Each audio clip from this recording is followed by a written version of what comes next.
ओम श्री गुरुवे नमः। नित्यं शुद्धं निराभासं निराकारं निरञ्जनं नित्यबोधं चिदानन्दं गुरुं ब्रह्म नमाम्यहम्। ओम शांति शांति शांति। प्रणाम भगवान। केनोपनिषद स्वामी श्री अखंडानंद सरस्वती जी महाराज का भाष्य, जिसमें भगवान हमारा प्रवचन 2.2 धीर पुरुष को ज्ञान होता है, इसकी व्याख्या चली रही है कि अति मुच्य धीरा। तो पिछला सत्संग विराम किया था कि आँख, नाक, कान, रसना, त्वचा, मन को ऐसे जैसे कर्मेंद्रियां तो 84 हों और ज्ञानेंद्रियां क्लर्कों। अब इसके भीतर भी हेड क्लर्क जो है सो मन है। उसके बिना आंख रूप को देख नहीं सकती, उसके बिना आंख के इच्छित रूप को दिखाने के लिए पहुंच चल नहीं सकते। यहाँ विराम हुआ था, यहाँ से आगे तो आपका जरा इसका मोटा मोटा रूप बतला देते हैं कि कान सुनता है और वाणी बोलती है, आंख देखना चाहती है और पांव चलता है, त्वचा छूना चाहती है और हाथ वस्तु को ला करके छुआता है, और नासिका का गंध को पकड़ती है और गुदा जो है सो दुर्गंध को फेंकती है, और रसना स्वाद लेती है और मुतेंद्री जो है सो पानी को फेंक देती है। तो इन इंद्रियों में भी परस्पर उपकारक भाव है।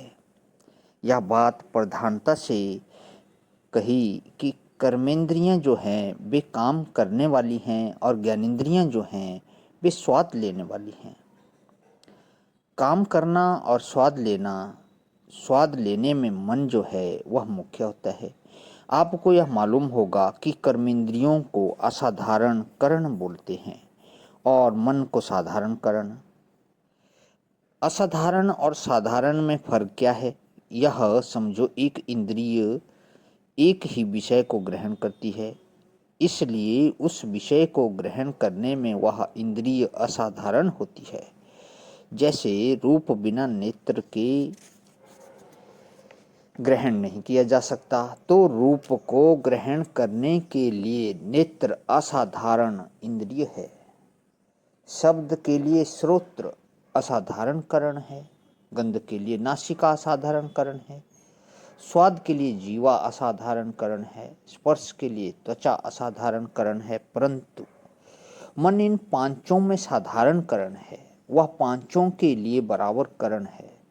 तो अब यहाँ जो प्रसंग है उसमें आगे कहते हैं अतिमुच्य धीरा। धीर पुरुष उसको छोड़ करके, किनको? कि विषय ग्राम और करण ग्राम, इन दोनों को छोड़ो। यहाँ ग्राम शब्द का अर्थ है समूह। यह रेडियोग्राम या प्रोग्राम वाला ग्राम नहीं है। रेडियोग्राम में ग्राम शब्द ग्रामोफोन में से निकला हुआ है। प्रोग्राम तो संस्कृत का ही शब्द है, गम शब्द में से निकलता है। पुरोगम पहले ही बता दे कि बाद में क्या करना है। बाद में करने की बात को जो पहले बतावे उसका नाम प्रोग्राम। यहाँ ग्राम माने समूह है, विषय ग्राम और करण ग्राम। तो पहले गांव में जाना छोड़ो, आओ भीतर, और शब्द, स्पर्श, रूप, रस, गंध और इनके आश्रय भूत द्रव्य, इनकी ओर से अपने करण ग्राम को अलग कर दो। करण ग्राम माने औजार, जैसे लकड़ी काटने के लिए वसूला औजार है, और पेच को निकालने में स्क्रू ड्राइवर औजार है। वैसे ही रूप देखने का औजार आंख है, शब्द सुनने का औजार कान है, संकल्प करने का औजार मन है। औजार को ही संस्कृत भाषा में करण बोलते हैं।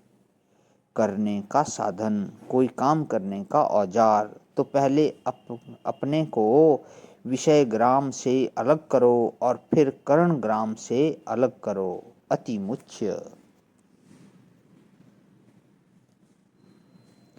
ये बातें वेदांत में इतनी छोटी छोटी मानी जाती हैं कि हम लोग तो एक तरह से इसकी चर्चा से अलग हो गए हैं।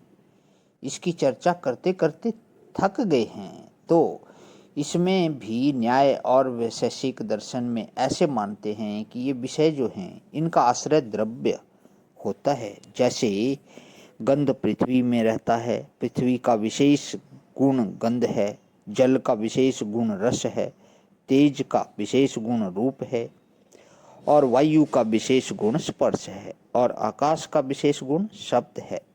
इन इन गुणों से ही उन उन द्रव्यों का निश्चय होता है। पृथ्वी का लक्षण है गंधवती होना, रसवती होना जल का लक्षण, और रूपवान होना तेजस का लक्षण है, और स्पर्शवान वायु है, और शब्दवान आकाश है। तो यह बात वैशेषिक और न्यायिक के अनुसार है। प्रणाम भवन। आज यहीं पे विराम इस याग का कर लेता हूँ। ओम शांति शांति शांति। प्रणाम भवन।